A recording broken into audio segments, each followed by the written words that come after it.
Antes del hombre hubo una rebelión. Antes del pecado hubo una traición. Y antes de que la tierra conociera la muerte, el cielo ya había sido testigo de una guerra. No comenzó en el Edén, no comenzó con Eva, no comenzó con el fruto prohibido. Comenzó mucho antes, en un lugar donde la luz era perfecta, y uno de los más brillantes decidió desafiar al Creador. Pero esa es solo la mitad de la historia, porque el Génesis no es simplemente el inicio del mundo, es el inicio de una sentencia, una decisión divina, que cambiaría el destino de la humanidad para siempre. Imagina el silencio antes de la creación. No había tiempo, no había materia, no había muerte. Y entonces, Dios habló y la nada respondió. La luz atravesó la oscuridad. Los cielos se extendieron, la tierra tomó forma. Pero mientras el universo nacía, algo más también estaba en movimiento. Una prueba. ¿Por qué un Dios perfecto colocaría un árbol prohibido en medio del paraíso? ¿Por qué permitir la posibilidad del mal? ¿Fue realmente una simple desobediencia? ¿O el inicio de algo mucho más grande? Hoy vamos a recorrer la historia completa del Génesis, desde la creación del universo hasta el diluvio que borró una generación, desde la inocencia del Edén hasta la corrupción que obligó a Dios a intervenir. Y al final entenderás algo inquietante. El Génesis no es solo el comienzo de la humanidad, es el comienzo de una guerra que aún no ha terminado. Pero para entender cómo comenzó todo, debemos regresar al instante exacto en que la voz del Creador rompió la eternidad.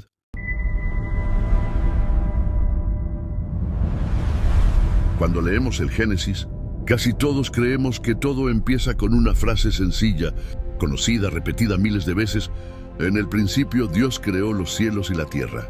Pero muy pocos se detienen a pensar algo esencial. ¿El principio de qué?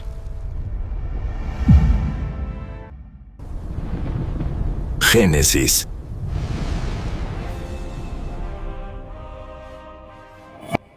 En el principio, no hubo forma, no hubo tiempo, no hubo sonido, solo inmensidad. Un vacío profundo y silencioso, un abismo sin límites, donde nada respiraba y nada tenía nombre. Las tinieblas cubrían todo, no como oscuridad pasajera, sino como una presencia antigua, espesa, eterna. Y sobre ese abismo, el Espíritu de Dios se movía, no caminaba, no descendía, se cernía, como una conciencia despierta sobre un mundo dormido. Entonces, en esa inmensidad, un susurro comenzó a brotar, como un latido, como el primer aliento, y luego, una voz, clara, firme, eterna. Hágase la luz. Y la luz fue, no como el sol que conocemos, no como una estrella en el cielo, era una luz primordial, una claridad que no iluminaba cuerpos, sino el caos. La luz no nació para brillar, nació para separar, porque en ese instante, Dios no creó cosas, creó orden, separó la luz de las tinieblas, marcó un límite, estableció una frontera y llamó a la luz día, y a las tinieblas noche. Así terminó el primer día, pero el mundo aún no estaba listo.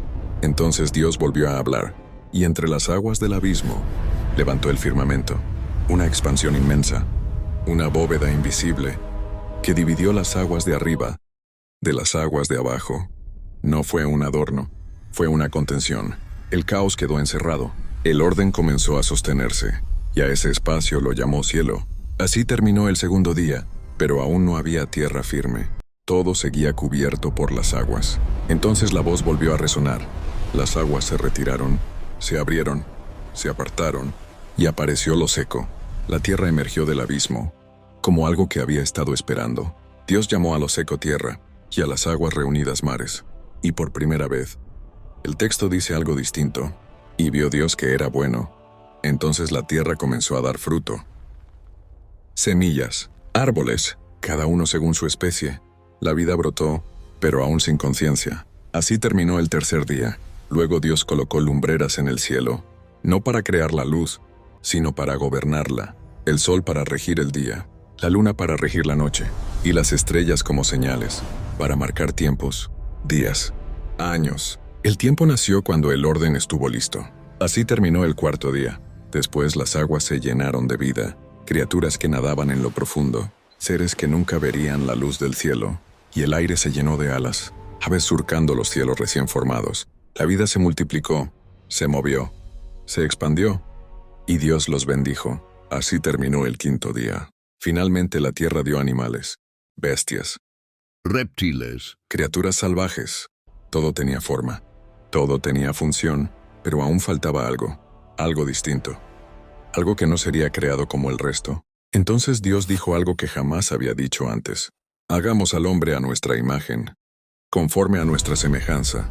No dijo sea, dijo hagamos.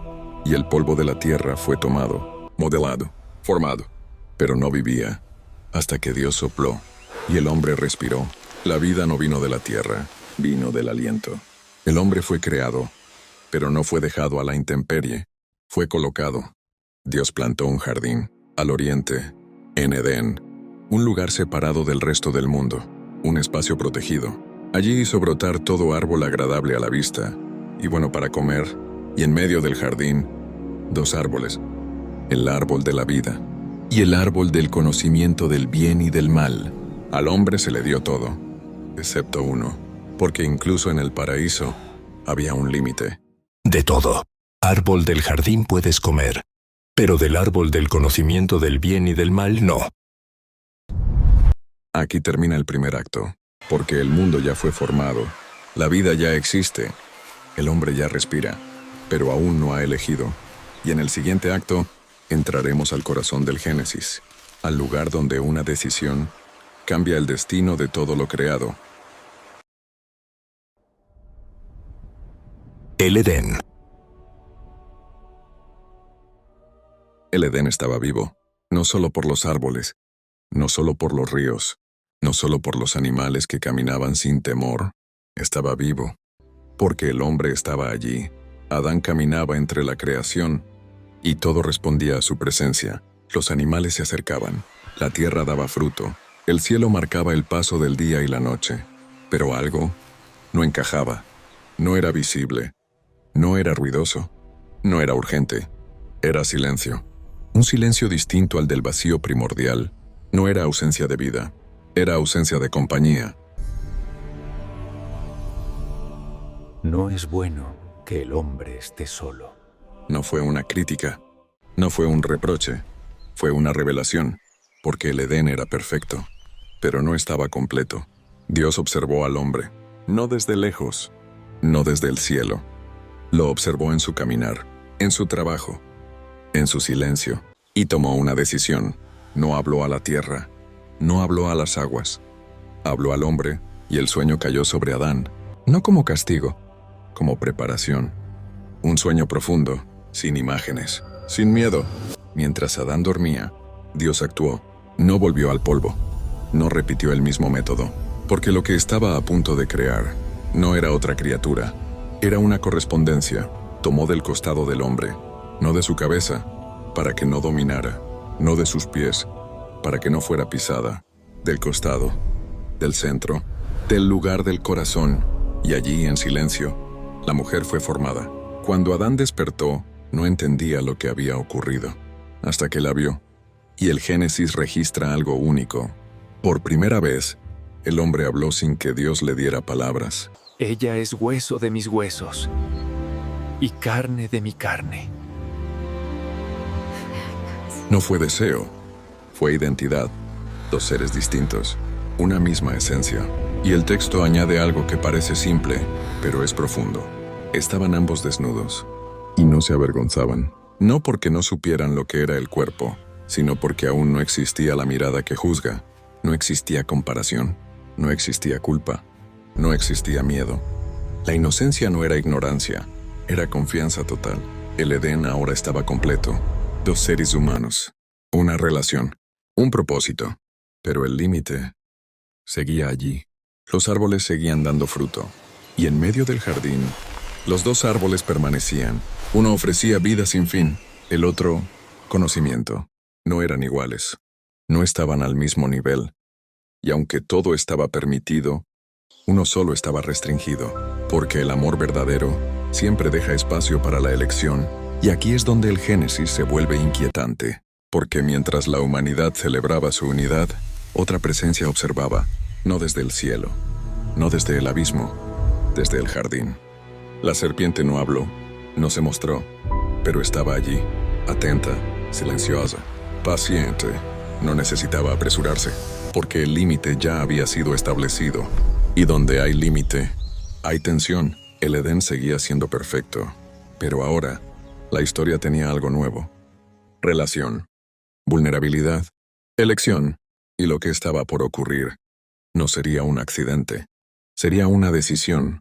Pero eso aún no había sucedido, y el silencio está a punto de romperse. Lo que viene después no es una historia antigua, es el origen de la culpa, del miedo y de la voz que todavía hoy nos habla. Si este relato te está revelando cosas que nunca te contaron, acompáñanos hasta el final, porque en el siguiente acto, el silencio del Edén se rompe y nada vuelve a ser igual.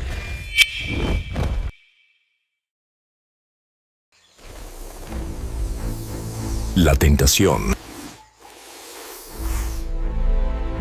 La serpiente no apareció como una bestia aterradora. El texto no la describe como monstruo. No llegó con violencia. No llegó con urgencia. Llegó como algo más inquietante. Como una voz tranquila, medida, inteligente. Una voz que no parecía enemiga. La serpiente no interrumpió la armonía. La observó, porque la tentación no corre. La tentación espera. Eva. Y cuando finalmente habló, no lo hizo para imponer una orden. Lo hizo para sembrar una pregunta. ¿Con qué Dios les ha dicho que no pueden comer de los árboles del jardín? No fue una acusación. No fue una negación. Fue una pregunta. Y las preguntas son peligrosas, porque obligan a pensar. Y pensar, en ese punto de la historia, era algo nuevo. Hasta ese momento, la obediencia no era reflexión, era confianza. La mujer respondió, recordó el límite, nombró la consecuencia. Pero Dios dijo del fruto del árbol que está en medio del jardín: no comerás o morirás. Ella defendió el límite, pero al hacerlo, lo convirtió en tema de conversación. Y ese fue el primer quiebre, porque el límite, cuando se discute, deja de ser frontera y empieza a aparecer posibilidad. La serpiente no discutió, no levantó la voz, no atacó el argumento, solo añadió una idea, 2 palabras. No morirán. No negó la existencia de Dios, no negó su autoridad, negó la consecuencia. Y ahí ocurrió el verdadero golpe, porque la tentación no consiste en decir, Dios no existe, consiste en decir, Dios no es confiable. Entonces vino la frase que cambió la historia humana. Dios sabe que el día que coman de ese fruto, sus ojos se abrirán como Dios sabe. Ahí cambió todo, porque la tentación ya no fue desobedecer, fue desconfiar. La serpiente no presentó a Dios como inexistente, lo presentó como incompleto, como alguien que retiene, como alguien que oculta, como alguien que no quiere que el ser humano alcance algo más. Y esa idea no murió en el Edén, sigue resonando hoy. La mujer miró el árbol, y por primera vez, no lo vio como prohibido, lo vio como deseable. El texto es preciso, peligrosamente preciso. No dice que vio pecado, no dice que vio maldad, dice que vio algo bueno para comer, agradable a los ojos y deseable para alcanzar sabiduría, porque el error nunca se ve como error, se ve como oportunidad. Y aquí hay algo que casi nadie quiere admitir. La caída no ocurrió cuando comieron, ocurrió cuando creyeron otra voz. El fruto fue solo la consecuencia visible de una decisión invisible. La mujer tomó el fruto y comió, y nada ocurrió. El cielo no se partió, la tierra no tembló, el mundo no explotó. Eso es lo inquietante, porque muchas veces esperamos que el mal se anuncie con tragedia inmediata, pero no fue así. Todo siguió igual, por unos segundos. Entonces se lo dio al hombre, y aquí el texto vuelve a ser brutal. No hubo discusión, no hubo pregunta, no hubo resistencia, y comió, en silencio. Y en ese instante, algo que nunca había existido nació, la vergüenza. Los ojos se abrieron, sí, pero no hacia lo divino, hacia ellos mismos. Por primera vez, El ser humano se miró y se sintió incompleto, no porque estuviera desnudo, sino porque estaba separado, separado del otro, separado de la verdad, separado de Dios. Y apareció el miedo, no como una emoción pasajera, sino como un estado permanente. Por eso se escondieron. El ser humano, intentando esconderse del único que siempre lo había visto. Y entonces Dios habló, no con trueno, no con castigo, con una pregunta. ¿Dónde estás? No porque no supiera la respuesta, sino porque el hombre debía escucharla. Adán respondió, y sin darse cuenta, confesó todo. Tuve miedo porque estaba desnudo. Y Dios hizo la pregunta que atraviesa toda la historia humana. ¿Quién te dijo que estabas desnudo? ¿Has comido del árbol del que yo te mandé que no comieras? La escritura es clara. Dios no pregunta porque no sepa, pregunta porque el hombre debe responder. Y Adán respondió, no negando, no confesando del todo, señalando, la mujer que me diste por compañera me dio del árbol y yo comí. La ruptura ya era evidente. La relación con Dios estaba dañada, y la relación entre los seres humanos también. Entonces Dios habló a la mujer, y ella respondió, la serpiente me engañó y comí. Y a partir de ese momento, el texto ya no habla de preguntas, habla de consecuencias. Primero Dios se dirigió a la serpiente. Por cuanto esto hiciste, maldita serás entre todas las bestias, sobre tu vientre andarás, y polvo comerás todos los días de tu vida. Luego dijo algo que marcaría toda la historia bíblica. Pondré enemistad entre ti y la mujer, entre tu descendencia y la suya. Él te herirá en la cabeza, y tú le herirás en el talón. No fue solo castigo, fue anuncio. Después Dios habló a la mujer, multiplicaré en gran manera los dolores de tus embarazos. Con dolor darás a luz los hijos. Y habló también del deseo y de la relación, no como ideal, sino como conflicto. Finalmente, Dios habló al hombre, maldita será la tierra por tu causa. Con dolor comerás de ella todos los días de tu vida. Espinos y cardos te producirá. La tierra ya no obedecería fácilmente. El trabajo ya no sería gozo automático. La vida ahora exigiría esfuerzo. Y Dios dijo algo más. Polvo eres, y al polvo volverás. La muerte entró en escena, no como acto inmediato, sino como destino. Entonces ocurrió algo que muchos pasan por alto. Antes de expulsarlos, Dios los vistió. El texto dice, y Jehová Dios hizo al hombre y a su mujer túnicas de pieles, y los vistió. El mismo Dios al que desobedecieron fue el que cubrió su vergüenza. Luego Dios dijo, el hombre ha venido a ser como uno de nosotros, conociendo el bien y el mal. Ahora, pues no vaya a extender su mano, y tome también del árbol de la vida, y viva para siempre. Y por eso fueron expulsados, no solo por castigo, sino para impedir una condena eterna. Dios cerró el acceso al árbol de la vida, y colocó querubines, y una espada encendida, para guardar el camino. El Edén quedó atrás, no destruido, custodiado, y el ser humano salió al mundo, con conocimiento, con vergüenza, con trabajo, con dolor, con muerte, pero también con una promesa. Desde ese momento, la historia humana ya no sería solo creación, sería redención, y el Génesis continúa, porque lo que se perdió en un jardín no se perdería sin respuesta. Pero antes de promesas mayores, antes de pactos y salvación, la Biblia muestra algo más inmediato. El pecado no se quedó en el corazón, pasó a la sangre, y el siguiente capítulo no habla de un árbol, habla de dos hermanos. El pecado no desapareció, caminó con el hombre, creció con sus hijos, y la primera vez que se manifestó fuera del jardín no fue con palabras, fue con un asesinato. El Edén ya no existía, no como un recuerdo lejano, sino como una herida abierta que nadie sabía cómo cerrar. Adán hablaba del jardín como quien recuerda una casa perdida. Eva guardaba silencios más largos que sus palabras, y Caín creció escuchando esa historia una y otra vez. La historia del error, la historia de lo que se pierde para siempre. Pero nunca escuchó una historia sobre perdón. Desde niño entendió algo sin que nadie se lo dijera, que nada se obtiene sin esfuerzo, que todo debe ganarse. Por eso eligió la tierra, golpearla, abrirla, forzarla a dar fruto.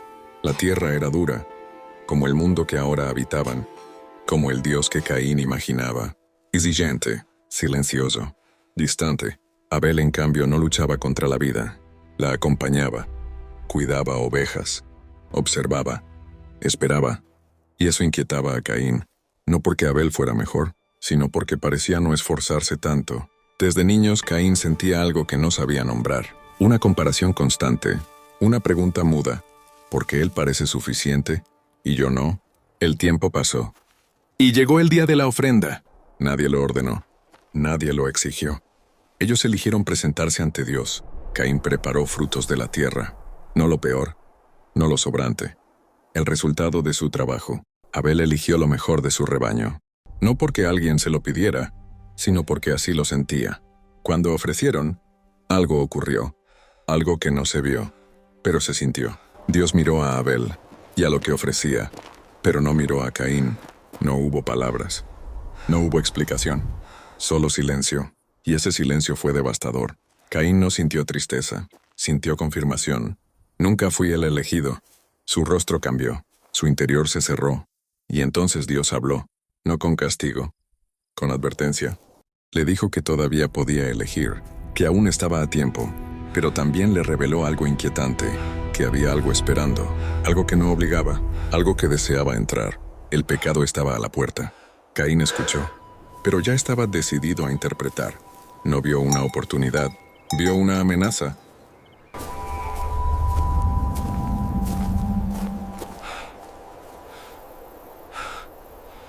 ¿Por qué a ti? No hice nada distinto. Solo di lo mejor. Odiaba lo que Abel representaba. Salieron juntos al campo. El viento movía la hierba. Todo parecía normal, demasiado normal. Caín levantó la mano y Abel no se defendió. No porque fuera débil, sino porque jamás imaginó que el peligro vendría de su hermano. La sangre cayó sobre la tierra. La primera sangre humana. Y el mundo cambió para siempre. Después vino la voz. ¿Dónde está tu hermano? No era una pregunta para obtener información. Era una invitación a decir la verdad. Caín eligió otra cosa. No lo sé. ¿Acaso soy yo su guardián? La tierra habló por él. La sangre clamó. Nada quedó oculto. Entonces vino la consecuencia. No como venganza, como resultado inevitable. La tierra ya no respondería a Caín. El trabajo sería inútil, el descanso imposible.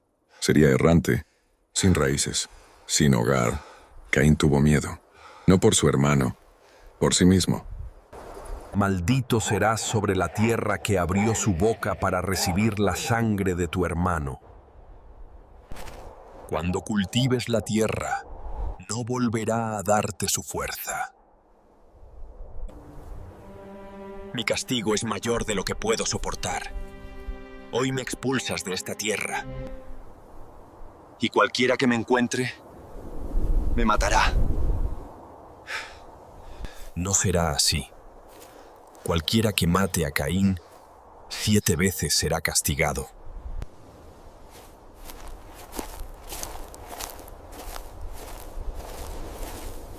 Y salió Caín de la presencia del Señor, y habitó en tierra de Nod, al oriente del Edén. La humanidad comenzó a multiplicarse sobre la tierra. Pero la maldad del hombre comenzó a crecer. Y Dios vio que la maldad del hombre era mucha en la tierra. Pero Noé halló gracia ante los ojos del Señor. Imagina vivir en un mundo donde nadie cree que algo pueda acabar, donde todo parece estable, donde las ciudades crecen, donde los hombres trabajan, donde los niños nacen, donde la vida sigue, y de pronto, sin aviso, Dios decide que todo debe terminar, pero no comenzó con lluvia, comenzó con algo mucho más inquietante, comenzó con una evaluación. El texto dice, y vio el Señor que la maldad del hombre era mucha en la tierra. No dice que era ocasional, dice que era mucha, y luego añade algo que incomoda todavía más. Y que todo designio de los pensamientos de su corazón era de continuo solamente el mal. Piénsalo, no acciones aisladas, pensamientos constantes. El problema ya no era lo que el hombre hacía, era lo que el hombre deseaba. Y cuando el deseo se corrompe, La sociedad completa se descompone. La violencia se volvió común. El abuso se volvió normal. El poder reemplazó a la justicia. La conciencia dejó de frenar. Y entonces aparece una frase que pocos se detienen a analizar. Y le dolió en su corazón. Dios no reacciona primero con ira, reacciona con dolor, como un padre que ve a su hijo destruir lo que le fue confiado, como un arquitecto que observa cómo su obra se derrumba por negligencia. Y aquí viene la declaración que cambia todo. Raeré de sobre la faz de la tierra a los hombres que he creado. Eso no es advertencia, eso es decisión. Pero en medio de un mundo que colapsa, surge una excepción, una sola, un nombre. Noé, no un rey, no un guerrero, no un profeta famoso, un hombre. El texto lo describe así. Noé era varón justo, perfecto en sus generaciones. Con Dios caminó Noé. Perfecto no significa impecable, significa íntegro, significa coherente, significa que su vida privada no contradice su vida pública. Mientras el mundo gritaba, él caminaba. Mientras el mundo corría, él obedecía. Mientras el mundo justificaba, él escuchaba. Y entonces ocurrió algo que nadie más escuchó. Dios habló, no al mundo, a él. Imagina ese momento. Noé trabajando, el cielo despejado, nada extraño. Y de repente, una voz. No para condenarlo, sino para confiarle algo impensable. Hazte un arca. Un arca. En tierra seca, sin antecedentes de lluvias universales, sin pruebas, sin señales, sin respaldo social, solo una instrucción. Y dimensiones precisas. 300 codos de longitud, 50 de anchura y 30 de altura. No es poesía, es ingeniería. Dios no estaba improvisando. Estaba diseñando salvación en medio del juicio. Pero aquí viene la parte que casi nadie analiza. Construir el arca no fue un acto privado, fue público. Cada golpe de martillo era visible, cada tabla levantada era cuestionada, cada día de construcción era motivo de burla. Imagínalo, fetinos riendo, hombres señalando, niños preguntando. ¿Para qué es eso? Viene un diluvio. ¿Qué es un diluvio? Porque hasta ese momento, la tierra era regada por vapor. Nunca había llovido de esa forma. Estaba construyendo algo para un fenómeno que aún no existía. Eso requiere algo que pocos tienen. Fe cuando no hay evidencia. Y aquí hay algo que debes entender. El diluvio no comenzó cuando cayó la primera gota. Comenzó el día que Noé decidió obedecer sin pruebas. Porque obedecer cuando todos creen que estás loco es la verdadera prueba. Ahora imagina el paso del tiempo.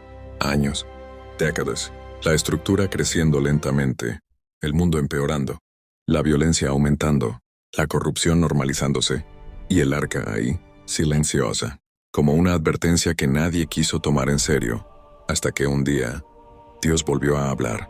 Entra tú y toda tu casa en el arca. No era invitación, era cuenta regresiva.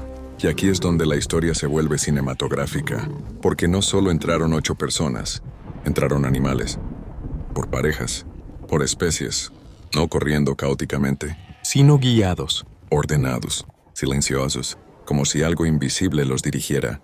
Imagínalo, un mundo burlándose, mientras los animales caminan hacia un barco en tierra firme. Y entonces ocurre el detalle más aterrador del relato. Y el Señor cerró la puerta. No Noé, no su familia. Dios mismo, porque cuando el juicio comienza, nadie puede abrir lo que Él cierra. Y aquí te hago una pregunta. Si hubieras estado allí, ¿habrías entrado al arca o habrías seguido riendo? Porque lo que viene ahora no es solo lluvia, es ruptura del cielo. Y el mundo que conocían está a segundos de desaparecer. El arca estaba cerrada. Desde dentro silencio. Desde fuera, burla. Tal vez alguien golpeó la madera. Tal vez alguien gritó, Noé, ya va a empezar tu lluvia. Y entonces ocurrió algo que nunca había ocurrido antes. El texto lo dice así. En el año 600 de la vida de Noé. En el mes segundo, a los 17 días del mes. No es metáfora. Es fecha. Es precisión. Como si el escritor quisiera que supieras que esto no fue leyenda. Fue día específico. Y en ese día, fueron rotas todas las fuentes del gran abismo, y las cataratas de los cielos fueron abiertas. No dice que empezó a llover, dice que fueron abiertas, como si algo estuviera retenido, como si el cielo hubiera sido una compuerta. Imagina el primer segundo, una gota, tal vez dos. Algunos miraron hacia arriba. Confusión. Luego más. Luego un sonido diferente, no de lluvia, de ruptura, porque no solo cayó agua desde arriba, emergió desde abajo. El suelo comenzó a temblar. Las fuentes del abismo se abrieron, agua brotando desde la tierra misma. El mundo no estaba siendo mojado, estaba siendo desmantelado. Y dentro del arca, oscuridad, sin ventanas amplias, sin vista panorámica, solo madera crujiendo. El sonido de lluvia golpeando como si el cielo estuviera arrojando piedras líquidas. Los animales inquietos, niños asustados, y Noé, sin poder ver nada, solo escuchando. Porque obedecer antes de la tormenta es difícil, pero confiar durante la tormenta es otra cosa. Pasó un día, y la lluvia no paró. Pasaron 2, 3, 4, y el mundo comenzó a entender que esto no era normal. Los caminos desaparecieron. Los campos se hundieron. Las casas comenzaron a flotar, y luego a romperse. Los gritos se mezclaban con el trueno. El texto es frío al decirlo.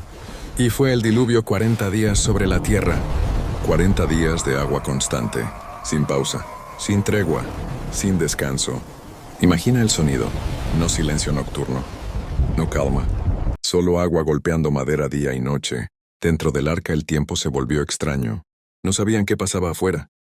No sabían cuántos habían sobrevivido los primeros días. Solo sabían que la estructura resistía. Y entonces ocurrió lo que nadie imaginó. El arca comenzó a moverse, no flotando suavemente, sino siendo levantada con fuerza. El mundo estaba desapareciendo debajo de ellos. Y prevalecieron las aguas sobre la tierra. Esa palabra es clave. Prevalecieron. Dominaban. Subían. Cubrieron colinas. Cubrieron montañas. Y el texto añade algo devastador. Y murió toda carne que se mueve sobre la tierra. No es parcial, es total. El mundo que existía antes ya no existía.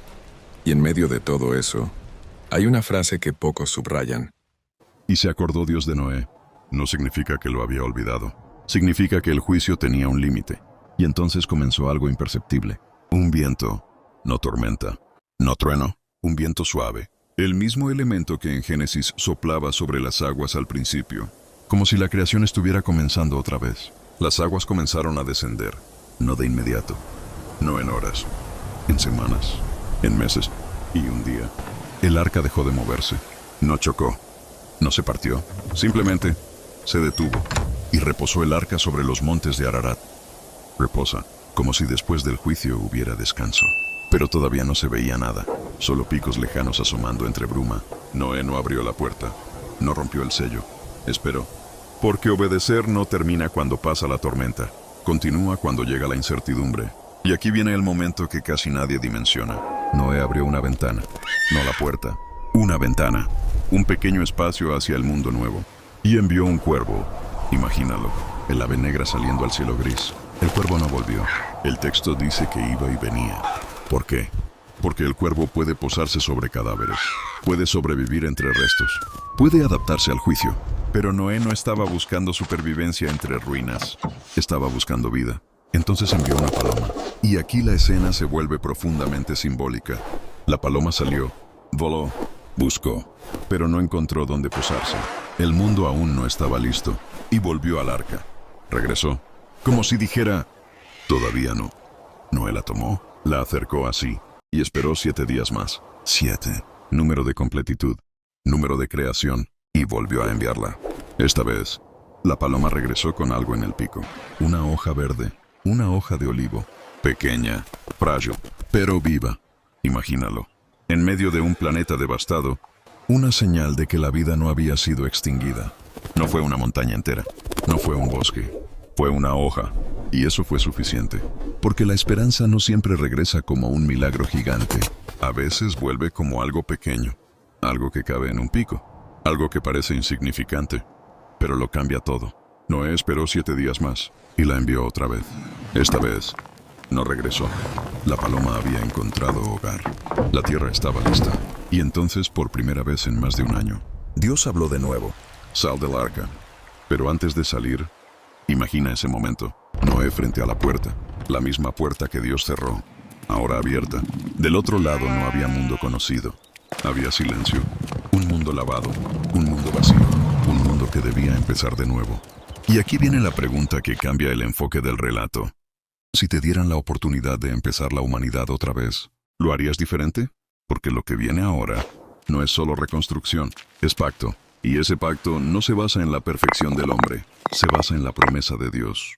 Y lo primero que hizo Noé no fue construir casa, no fue inspeccionar el terreno, no fue celebrar. Construyó un altar. Eso lo cambia todo. Porque antes de reconstruir el mundo, reconoció a quien lo sostuvo. Tomó animales limpios. Ofreció sacrificio. El humo subió hacia el cielo limpio. Y entonces el texto dice algo que sorprende. Y percibió el Señor olor grato. No es el humo lo que agrada, es el corazón. Y entonces Dios declaró algo que cambia la historia humana para siempre. No volveré más a maldecir la tierra por causa del hombre. Pero lo siguiente es aún más inquietante. Porque el intento del corazón del hombre es malo desde su juventud. Es decir, el diluvio no eliminó la raíz del problema. El corazón humano seguía siendo vulnerable al mal. Entonces, ¿por qué no destruirlo otra vez? Porque aquí aparece la palabra clave. Pacto. Dios no basa su decisión en la mejora del hombre, la basa en su propia promesa. Y entonces establece algo visible, algo que atraviesa generaciones, algo que cada niño puede mirar al cielo y preguntar qué significa. Mi arco he puesto en las nubes. No es solo fenómeno óptico, es señal, es memoria divina, es recordatorio de que el juicio tiene límite. Cada vez que las nubes se carguen, cada vez que el cielo oscurezca, cada vez que el trueno retumbe, el arco aparecerá como declaración. No destruiré la tierra con agua otra vez. Pero no dice que no habrá juicio, dice que no será así. Y aquí es donde la historia se vuelve más honesta de lo que muchos quisieran. Porque apenas unas líneas después, Noé, el hombre justo, se embriaga, se expone, se muestra vulnerable. Incluso después de sobrevivir al juicio, sigue siendo humano. Y eso revela algo fundamental. El problema nunca fue solo externo, nunca fue solo cultural, nunca fue solo estructural, era interno.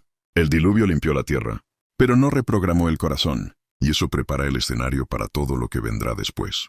Torres que desafían al cielo, lenguas confundidas, imperios violentos, pactos nuevos. El agua no cambió el corazón, la tierra fue limpiada, pero el interior del hombre, no. Así que la humanidad intentó algo diferente. Esta vez no huyó del cielo, intentó alcanzarlo. Después del diluvio, los descendientes de Noé comenzaron a multiplicarse. Sem, Cam, Jafet. La tierra volvió a llenarse de voces, de familias, de tribus, de sueños. Y por un tiempo, parecía que habían aprendido. Pero el texto introduce una frase que cambia el rumbo de la historia. Tenía entonces toda la tierra una sola lengua y unas mismas palabras. Una sola lengua, un solo idioma, un solo pensamiento colectivo, unidad. Pero no toda unidad es sana, porque cuando la unidad no tiene dirección correcta, puede volverse peligrosa. Los hombres comenzaron a moverse hacia el oriente. Encontraron una llanura, un lugar amplio, perfecto para construir.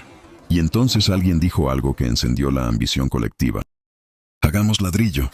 No piedra. Ladrillo. Tecnología. Innovación. Progreso. Y después vino la frase que revela el verdadero problema.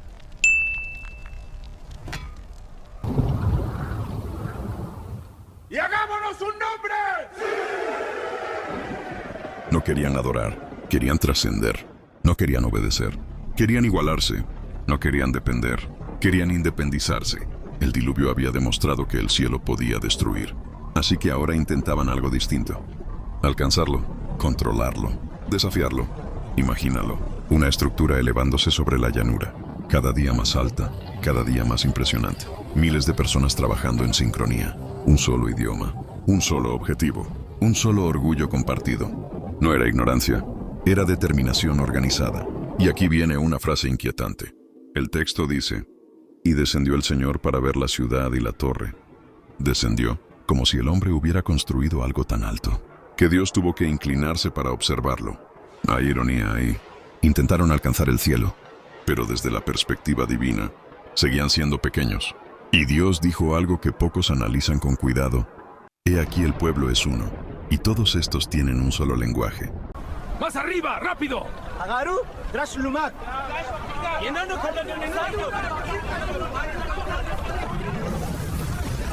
Porque el problema no era la arquitectura, era la intención. Un mundo unido sin Dios es un mundo capaz de cualquier cosa, y entonces ocurre algo inesperado. No fuego, no diluvio, no destrucción masiva. Confusión. Confundamos allí su lengua. Imagina el momento. Un obrero pide un ladrillo. El otro responde con palabras que nadie entiende.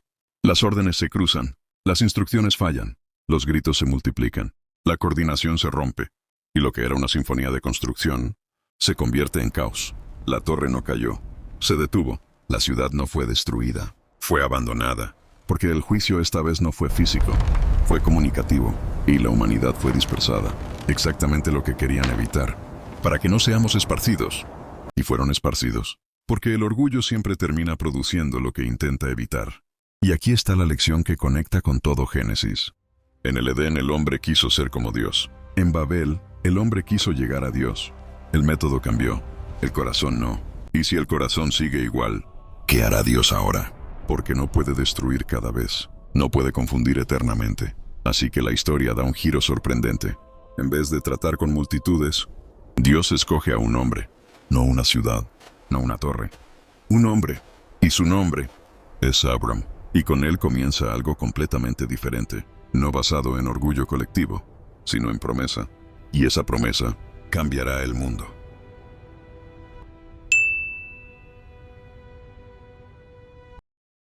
Y Abram se fue, pero obedecer no elimina las preguntas, solo las traslada al camino.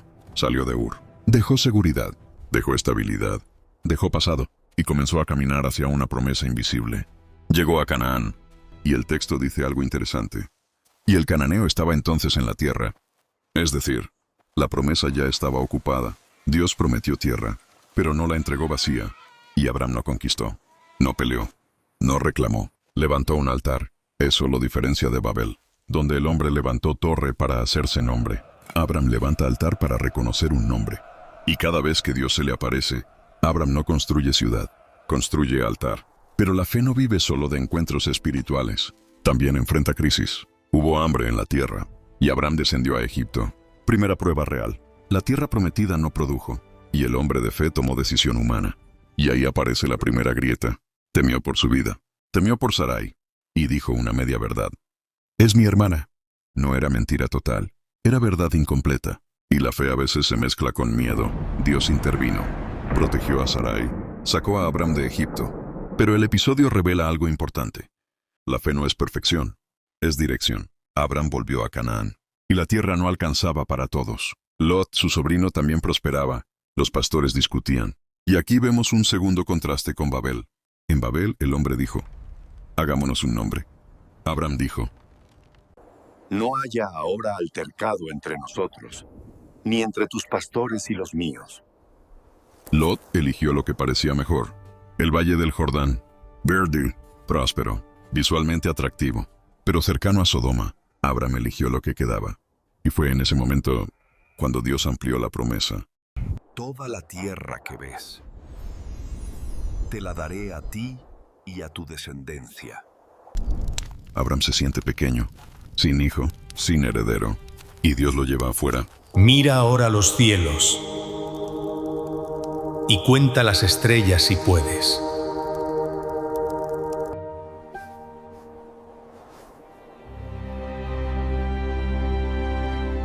Y el texto dice una frase que define todo. Y creyó Abram a Jehová, y le fue contado por justicia. No dice que entendió, no dice que vio evidencia, dice que creyó. Y ahí ocurre algo histórico. Por primera vez en la Biblia, la justicia no está ligada a obras, está ligada a confianza. Pero la espera continúa. Los años pasan, la promesa no se cumple, y aquí viene el momento incómodo. Sarai propone una solución humana. Agar, la sierva, si Dios no actúa, actuamos nosotros. Ismael nace, y durante años, parece que la promesa tomó otro camino. Pero no era el plan original, porque Dios no necesitaba ayuda, necesitaba paciencia. Y cuando Abram tenía 99 años, Dios vuelve a hablar, no como antes, más directo. Yo soy el Dios Todopoderoso. No se llamará más tu nombre Abram. Será Abraham, padre enaltecido, padre de multitudes, pero aún no tiene hijo, y cambia también el nombre de Sarai. No la llamarás Sarai. Sara será su nombre, y de ella vendrán naciones. Sara se ríe, no de burla, de incredulidad, risa cansada, risa de años esperando. Pero Dios responde con una pregunta que atraviesa toda la Biblia. ¿Hay para Dios alguna cosa difícil? Un año después, nació Isaac, el hijo de la promesa, no por fuerza, no por estrategia, por fidelidad divina, y todo parece completo, pero la fe verdadera aún no ha sido probada al límite. Y la historia no termina con nacimiento, termina en una montaña. Y esa montaña cambiará todo. El hijo de la promesa creció. Isaac no era símbolo, era risa hecha carne, era la evidencia de que lo imposible puede nacer. Abraham lo vio caminar, lo vio aprender, lo vio correr, lo vio preguntar, y entonces Dios habló otra vez. Abraham.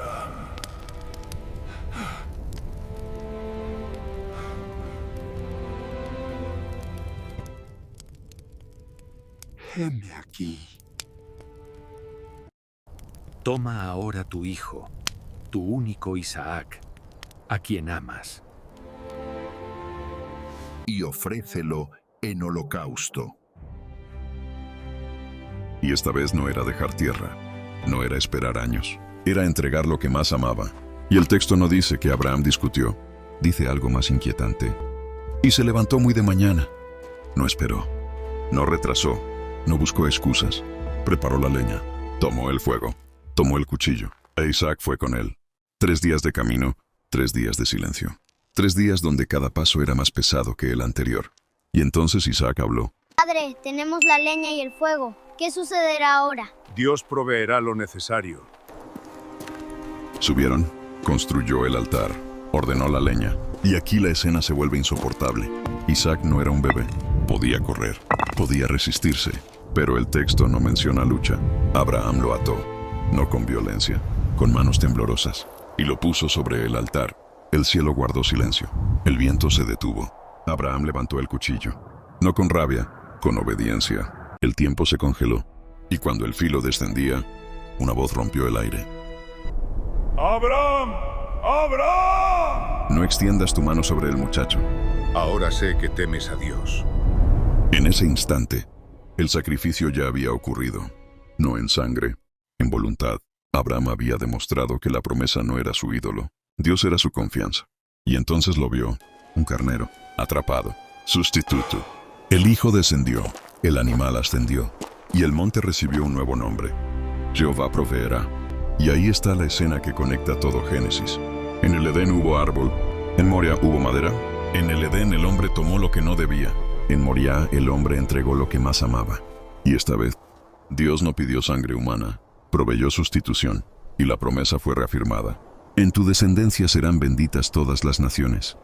No fue el fin, fue señal, porque siglos después, en otra colina cercana, otro hijo cargaría madera, pero esta vez no habría sustituto. Y si has llegado hasta aquí, entiendes algo que Babel nunca entendió. La grandeza no está en alcanzar el cielo, está en confiar cuando el cielo guarda silencio.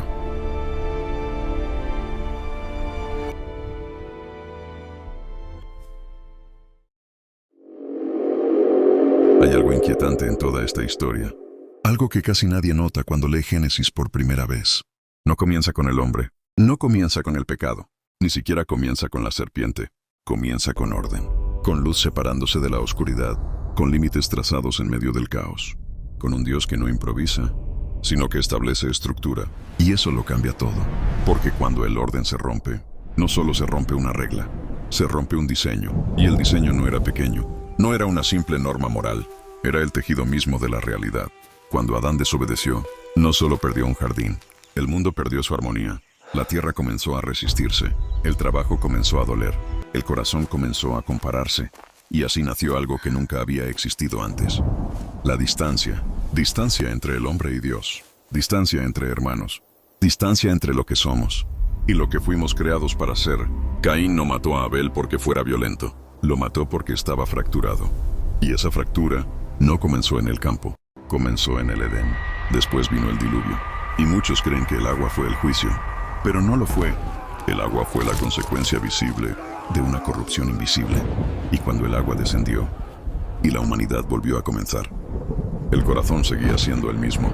Entonces el hombre intentó algo diferente. Si no podía volver al jardín, intentaría alcanzar el cielo. Y levantaron una torre. No por necesidad, por orgullo. No por fe, por nombre. Y en ese momento la humanidad reveló algo profundo. No quería volver a Dios. Quería reemplazarlo. Eso es Génesis.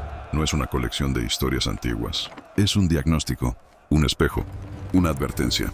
Porque el mismo impulso que movió a Caín, que movió a Babel, que llenó la tierra antes del diluvio, sigue vivo, no afuera. Aquí, en nosotros. Y si Génesis terminara allí, sería la historia más devastadora jamás escrita. Pero no termina allí. Porque en medio del caos repetido, Dios hace algo inesperado. No destruye otra vez. No borra todo. Elige a un hombre. No perfecto. No poderoso. No influyente. Un hombre viejo.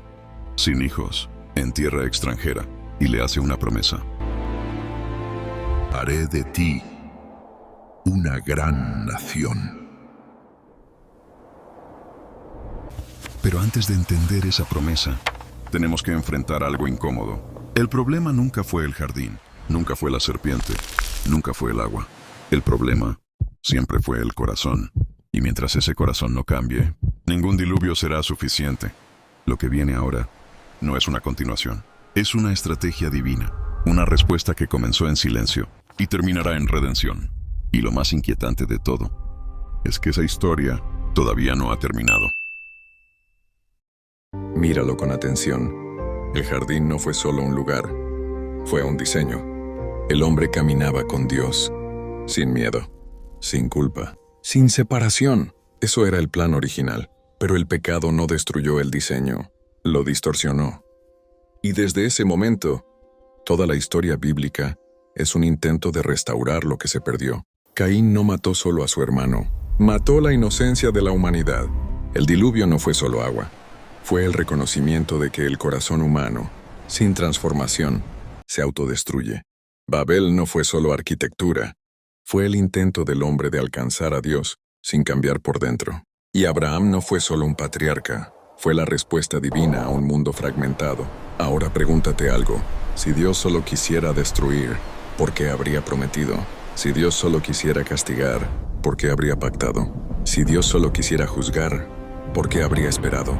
Desde Génesis 3 hay una promesa escondida, una descendencia, una herida, una victoria futura. Y lo impresionante es esto. Mientras el hombre construía torres, Dios construía una línea.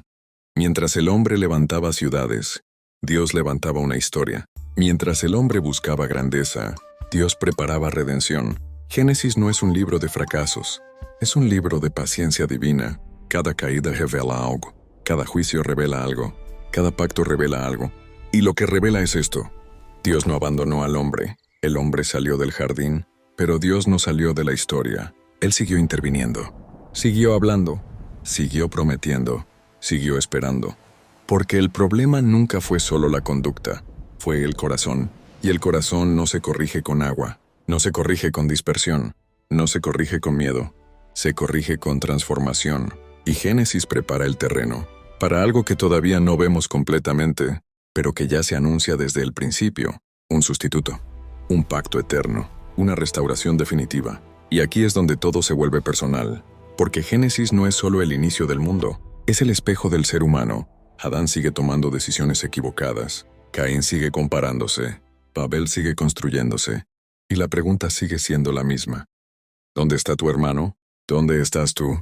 No como información, como confrontación. Génesis no termina con una solución inmediata, termina con esperanza en movimiento, con una familia creciendo, con una promesa viva, con un pacto activo. Y eso significa algo enorme. Significa que la historia no terminó en el fracaso, siguió. Y si siguió, es porque Dios no se rindió. La caída se convirtió en escenario, el juicio se convirtió en advertencia, la promesa se convirtió en dirección, y todo apunta hacia una redención mayor. Una que no solo cubre, una que transforma, una que no solo evita el castigo, una que restaura el diseño original. La pregunta ya no es qué pasó en Génesis. La pregunta es, ¿qué está pasando ahora? Porque si el corazón humano no cambió en Babel, si el corazón humano no cambió después del diluvio, Si el corazón humano sigue luchando hoy, entonces la historia sigue abierta. Y eso es lo más poderoso de todo. Génesis no es el final, es el comienzo de una revelación progresiva. Lo que empezó en un jardín, terminará en una restauración completa. Lo que empezó con una promesa, terminará con cumplimiento. Y cuando eso ocurra, el hombre no intentará alcanzar el cielo habrá descendido. Y cuando eso ocurra, la historia no se dividirá por idiomas, se unirá por redención. Y cuando eso ocurra, la voz que preguntó, ¿dónde estás?, ya no será confrontación, será bienvenida, porque el propósito nunca fue destruir al hombre, fue restaurarlo. Y Génesis es la prueba de que incluso después de la caída, Dios decidió quedarse. Imagina por un momento que Génesis no es un libro antiguo. Imagina que es un espejo incómodo, un espejo que no solo muestra el pasado, sino lo que somos. Porque el jardín no desapareció, lo perdimos y seguimos perdiéndolo. Cada vez que elegimos orgullo sobre obediencia, Caín no fue el último en comparar, no fue el último en sentirse rechazado, no fue el último en pensar, ¿por qué a él y no a mí? Babel no fue la última torre. Seguimos construyendo torres digitales, torres de ego, torres de imagen, torres de poder. Seguimos intentando alcanzar el cielo, sin cambiar el corazón. El diluvio no fue solo agua, fue una advertencia, que el progreso sin transformación solo acelera la destrucción. Y Abraham no fue solo un hombre llamado, fue el inicio de algo que todavía está en marcha, una promesa que atraviesa generaciones, una promesa que no depende de perfección humana, depende de fidelidad divina. Y aquí viene la parte más fuerte. Dios nunca dejó de preguntar. En el jardín preguntó, ¿dónde estás? Después preguntó, ¿dónde está tu hermano? Más adelante preguntó, ¿qué has hecho? Y esas preguntas no eran para obtener información, eran para confrontar conciencia. Hoy, la pregunta sigue viva, no como eco del pasado, como voz presente, porque el verdadero conflicto de Génesis no es histórico, es interno. El conflicto no es entre Caín y Abel, es entre orgullo y humildad, no es entre Babel y el cielo, es entre ambición y obediencia, no es entre el diluvio y la tierra, es entre corrupción y transformación. Y mientras el ser humano siga existiendo, esas tensiones seguirán activas. Ahora entiende esto. Dios pudo terminar la historia en Génesis 3, pudo cerrar el capítulo en el diluvio, pudo borrar todo en Babel, pero no lo hizo. Y eso cambia todo, porque significa que el juicio nunca fue el objetivo final. El objetivo siempre fue redención. Génesis es el inicio de una historia que no se detuvo en el fracaso, se movió a través de él. Y eso es lo más poderoso de todo. Que incluso cuando el hombre eligió mal, Dios eligió permanecer. Incluso cuando el hombre se escondió, Dios salió a buscar. Incluso cuando la violencia llenó la tierra, Dios preservó un remanente. Incluso cuando la humanidad quiso alcanzar el cielo, Dios descendió para intervenir. Y eso revela algo profundo. El corazón humano es inestable, pero la voluntad divina es constante. Y si eso es cierto, entonces la historia no está perdida. Está en desarrollo. Tal vez Génesis no es un libro para entender el pasado. Tal vez es un libro para entender por qué el mundo es como es. Por qué luchamos. Por qué competimos. Por qué construimos. Por qué destruimos. Por qué deseamos algo más, aunque no sepamos nombrarlo. Porque en el fondo, todos recordamos el jardín, aunque nunca lo hayamos visto. Todos sentimos que algo falta, que algo se rompió, que algo no está completo. Y Génesis nos dice por qué, pero también nos dice algo más. Que la historia no terminó en pérdida, terminó en promesa. Y las promesas divinas no caducan, se cumplen. Tal vez no al ritmo humano, pero siempre al tiempo perfecto. Y si la historia comenzó con una pregunta, tal vez terminará con una respuesta. No una respuesta filosófica, una respuesta viva. Porque si el problema fue el corazón, la solución también lo será. Y esa es la revelación mayor. Génesis no es solo el principio, es el anuncio. El anuncio de que la caída no tendría la última palabra, que el pecado no sería el capítulo final, que la muerte no sería la conclusión, que el orgullo no sería eterno, que la separación no sería permanente. Es la promesa de restauración. Y si eso es verdad, entonces tú no estás viendo una historia antigua, estás viendo tu propia historia. Porque cada uno de nosotros ha escuchado la pregunta, ¿dónde estás? Y cada uno de nosotros ha construido torres, Y cada uno de nosotros ha sentido envidia, y cada uno de nosotros ha intentado justificarse, pero también cada uno de nosotros ha sido alcanzado por gracia. Y eso es lo que Génesis deja claro. El juicio existe, pero la gracia insiste. La caída ocurrió, pero la redención comenzó. Y si quieres entender cómo esa promesa atraviesa generaciones, cómo la promesa hecha en un jardín termina transformando el destino del mundo, entonces no te detengas aquí, porque lo que viene después no es una historia nueva, es la continuación de una promesa. Y esa promesa cambia todo.